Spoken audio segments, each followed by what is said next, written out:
నమస్తే. Welcome to Telugu రాజ్యం. ఈరోజు మనతో పాటు ఉన్నారు సీనియర్ జర్నలిస్ట్ భరద్వాజ్ గారు. వారితో మాట్లాడేద్దాం. సార్ నమస్తే. నమస్తే. సార్, వైసీపీ అధినేత జగన్మోహన్ రెడ్డి గారు నిన్న వాళ్ళ పార్టీ శ్రేణులతో కేంద్ర కార్యాలయంలో సమావేశాన్ని ఏర్పాటు చేశారు. స్థానిక సంస్థల ఎన్నికలకు సంబంధించి ఆ పార్టీ శ్రేణులకి, నేతలకి దిశానిర్దేశం కూడా చేశారు. సో ఈ సందర్భంగా గెలిచిన వాళ్లే హీరోలు, జో జీతా వహీ సికందర్, ఎక్కడా ఏకగ్రీవాలు జరగడానికి వీల్లేదు, జరిగిన పక్షంలో మీకు వచ్చే ఎన్నికల్లో సీటు ఇవ్వలేము అని కరాఖండిగా చెప్పారు. అంటే కొంత నాయకుల్లో కొంత భయాన్ని అయితే నింపటం జరిగింది ఆయన. అంటే ఖచ్చితంగా ఇది పోరాడాల్సిన ఎన్నికలు అని ఆయన స్పష్టంగా చెప్పారు. సో ఏమంటారు? అంటే అన్ని పార్టీలు అలాగే మాట్లాడుతున్నాయి కదా, ఎవరు మాట్లాడలేదు. లోకేష్ గారు కూడా అదే చెప్తున్నాడు కదా. పవన్ కళ్యాణ్ గారు ఆయన కూడా అన్ని సీట్లలోనూ మనం పోటీ చేద్దామనే చెప్పాడు కదా, కంటెస్ట్ చేద్దాము. మనం గతంలో ఒక ప్రత్యేక పరిస్థితుల్లో తగ్గాల్సి వచ్చింది, ఇప్పుడు తగ్గాల్సిన అవసరం లేదు. అన్ని సందర్భాల్లోనూ ఒకేలా వ్యవహరించాల్సిన పరిస్థితి కాదు. మనం ఎక్స్పాండ్ అవుతున్నాం. ఎక్స్పాన్షన్ అనేది జనాలకు అర్థం కావాలంటే లోకల్ బాడీ ఎలక్షన్స్ని మనం కీలకంగా చూడాలి అని చెప్పారు ఆయన. కాబట్టి అందరూ ఆ యుద్ధంలో ఉన్నారు. ఓకే. కాబట్టి అంటే ఇప్పుడు గెలుచుకురాని పక్షంలో, లేదంటే ఏకగ్రీవాలైన పక్షంలో వచ్చే ఎన్నికల్లో సీటు ఇవ్వకపోవడం అనేది కొంత పెద్ద స్టేట్మెంట్ గానే చూడాలి. పెద్ద స్టేట్మెంట్ అంటే ఇన్ ది సెన్స్ ఏకగ్రీవాలు చేయమని ఒక మోటివేషన్ ఇస్తే కొంచెం గట్టిగా పనిచేస్తారు అనే తప్ప అదేమి క్రైటీరియాగా మారదు. ఓకే.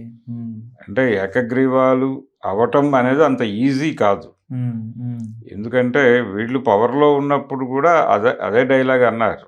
అంటే ఏకగ్రీవాలు చేస్తే పంచాయతీలకు ప్రత్యేకంగా నిధులు ఇస్తాము అని చెప్పారు. నిధులు కూడా విడుదల చేశారు.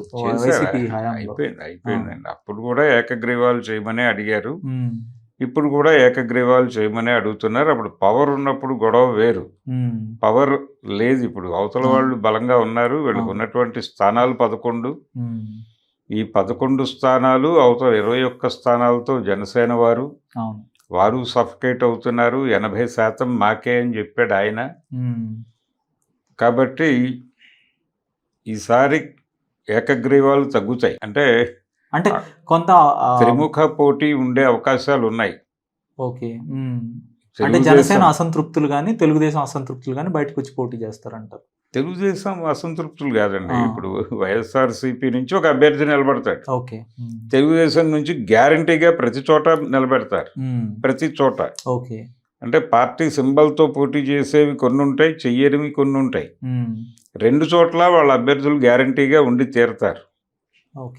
అలాగే జనసేన కూడా ఎక్కడ ఎక్స్పాండ్ అవ్వదలుచుకుందో అక్కడ రంగంలోకి దిగుతుంది. వాళ్ళు ముగ్గురు ఉంటారు. అలా చాలా ఏరియాల్లో త్రిముఖ పోటీ నెలకొనే ఛాన్స్ అయితే ఉంది. ఓకే. సో ఈ ఎన్నికల్లో జనసేన కొంత అటానమస్ వ్యవహరించే అవకాశం ఉందా? అంటే వాళ్ళకి సీట్లు దక్కని చోట వాళ్ళు అధిష్టానం యొక్క మద్దతుతో నిలబడే అవకాశం ఉందా? చెప్పాడు కదా ఆయన, అవకాశం ఉన్న చోటలా నిలబడదాం మనం. అభ్యర్థుల్ని చూస్ చేసుకోండి. కేవలం ఎమ్మెల్యేలు మాత్రమే కాదు, ఆయా ప్రాంతాలలో పార్టీ ఇన్ఛార్జీలుగా వ్యవహరిస్తూ ఆ నియోజకవర్గాల ప్రజలతో కాంట్రాక్ట్ ఉన్న ప్రతి ఒక్కరూ ప్రయత్నం చేయండి అని చెప్పాడు ఆయన స్పష్టంగానే. కాబట్టి వాళ్ళు పోటీలో ఉంటున్నట్టుగానే ఇప్పటివరకు ఉంది.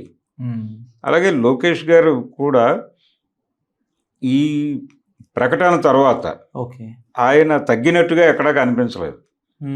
ఆ 80% అనే స్టాండ్ మీదే ఉన్నాడు ఆయన. 15% జనసేనకి, 5% బీజేపీకి అనే ఆ ఈక్వేషన్ నుంచి వెనక్కి తగ్గలేదు. కాబట్టి అది కొంత నిప్పు రాజేసే వ్యవహారంగానే కనిపిస్తోంది అక్కడ. ఇప్పుడు అంటే ఒక రకంగా ఏకగ్రీవం చెయ్యాలి అని ఇన్సిస్ట్ చేయటం అంటే అవతల వాళ్ళని బెదిరించటం ఏదో చేయాలి. అంటే అది అన్లాఫుల్ యాక్టివిటీ అవుతుంది. సో అలాంటి కోరికే ప్రజాస్వామ్యంలో కరెక్ట్ కాదు అనుకుంటాను నేను. ఓకే. పోటీ పడదాం, పోటీ పడదాం, మనం గెలుద్దాం. ఓకే. ఓకే. ప్రభుత్వం వైపు నుంచి, ఇప్పుడు ప్రభుత్వ పక్షాల వైపు నుంచి నిలబడిన వాళ్ళని ఓడించడం ద్వారా వాళ్ళల్లో భయాన్ని క్రియేట్ చేయొచ్చు. ఓకే. అంటే పబ్లిక్ మూడ్ మారింది. హ్మ్. ఈ 2 ఇయర్స్‌లో మీ పరిపాలన చూసి ప్రజలు వెక్స్ అయి మా వైపు టర్న్ అయ్యారు అని చెప్పుకోవాలి కదా వీళ్ళు.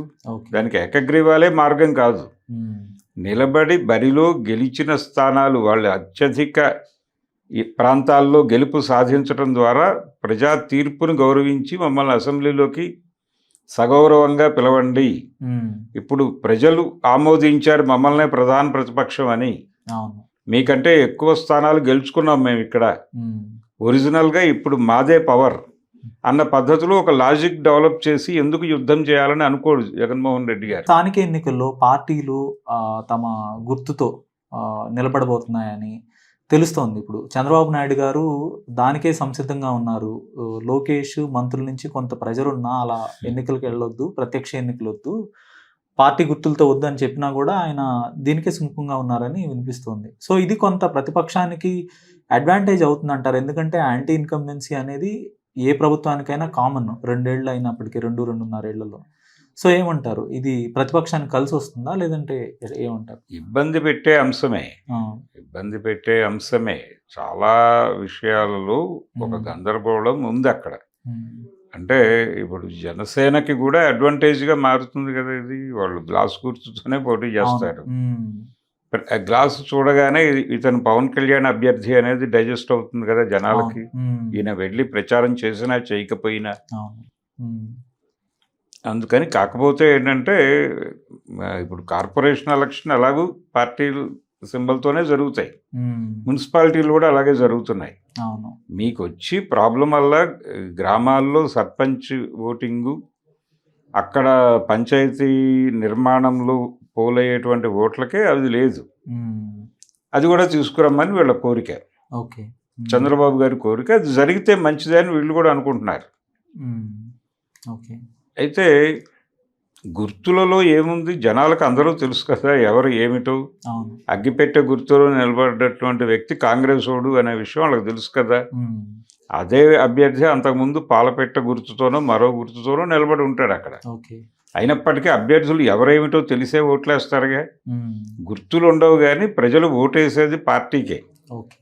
సార్, ఈ ఎన్నికలు అసలు సజావుగా జరుగుతాయా జరగవా అనే ఒక ఆందోళన కూడా వైసీపీలో ఉంది. అదే నిన్న జగన్ గారు కూడా అదే వ్యక్తం చేశారు. ఫ్రీ అండ్ ఫెయిర్ జరిగితే, ఎలక్షన్ జరిగితే తప్పనిసరిగా మనం విజయం సాధిస్తాము, సిగ్నిఫికెంట్ నెంబర్లో మనం సీట్లు గెలుచుకుంటామని ఆయన చెప్పారు. ఆ పరిస్థితి ఉందా? ఎందుకంటే మనం చూస్తున్నాము ప్రతిపక్ష నేతలను అరెస్టులు చేయటం, ఏదో రకంగా ఏ ప్రభుత్వం అయినా చేసేదే. కొంత ఇబ్బంది అయితే ఉంది కదా. ఇప్పుడు పులివెందుల జెడ్పీటీసీ ఎన్నికలు కూడా అలానే జరిగినాయి. అవును, అది ఓటమి చెందాల్సిన పరిస్థితి పులివెందుల జెడ్పీటీసీ. సో ఏమంటారు?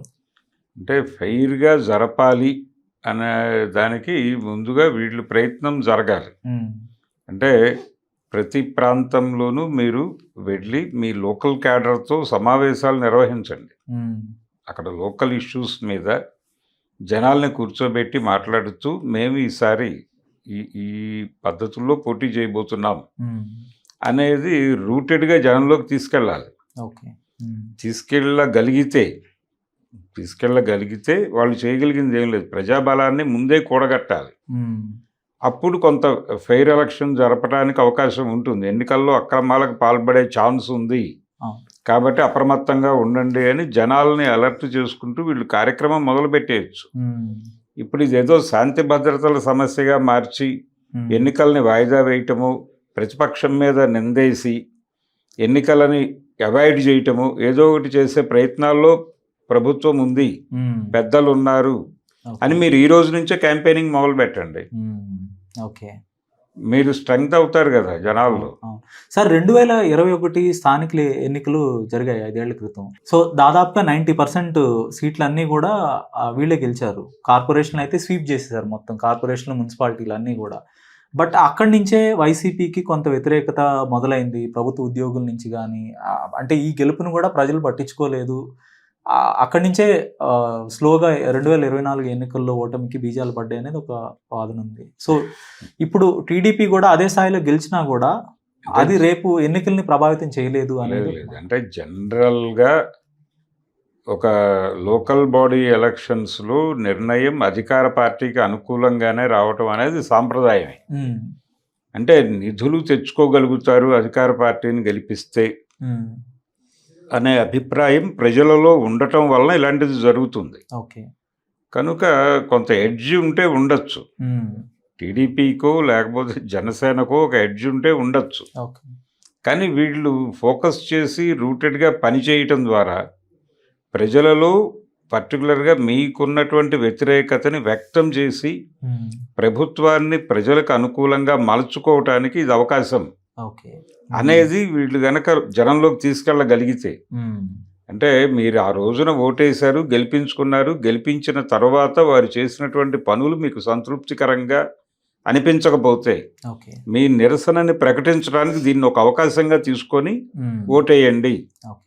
అనేది ప్రోగ్రామ్ అయితే ఉమ్, డెఫినెట్గా పబ్లిక్ ఆధ్వర్యంలోనే పెడతారు. ఓకే. ఉమ్, అందుకని వాళ్ళు పోటీ చేయాలి, పోటీ చేయాలి, ఓడించడానికి ప్రయత్నం చేయాలి. ఓకే. ఉమ్, అది కూడా డెమోక్రటిక్గా జనాల్ని ఎడ్యుకేట్ చేయటం ద్వారా.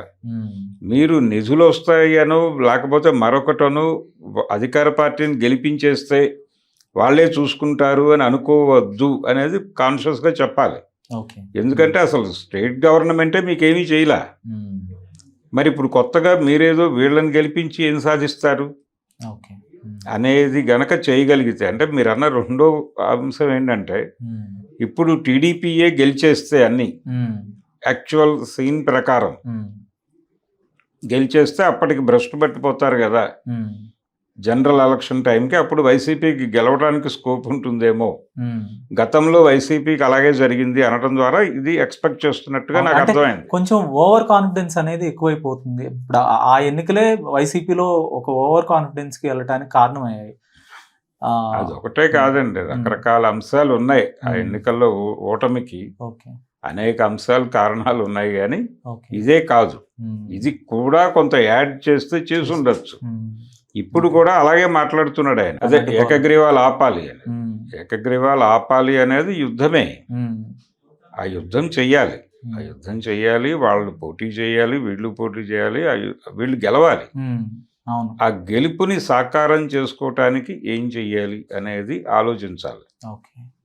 అందుకని ఇక్కడ స్పష్టంగా మీరు జనంతో ఏం మాట్లాడుతున్నారు, మీ ప్రోగ్రామ్ ఏమిటి అనేది ఒక క్లారిటీ ఉండాలి. ఉమ్, ఆ క్లారిటీ మిస్ అయితే రిజల్ట్ తేడా జరుగుతుంది. ధన్యవాదాలు సార్. Thank you.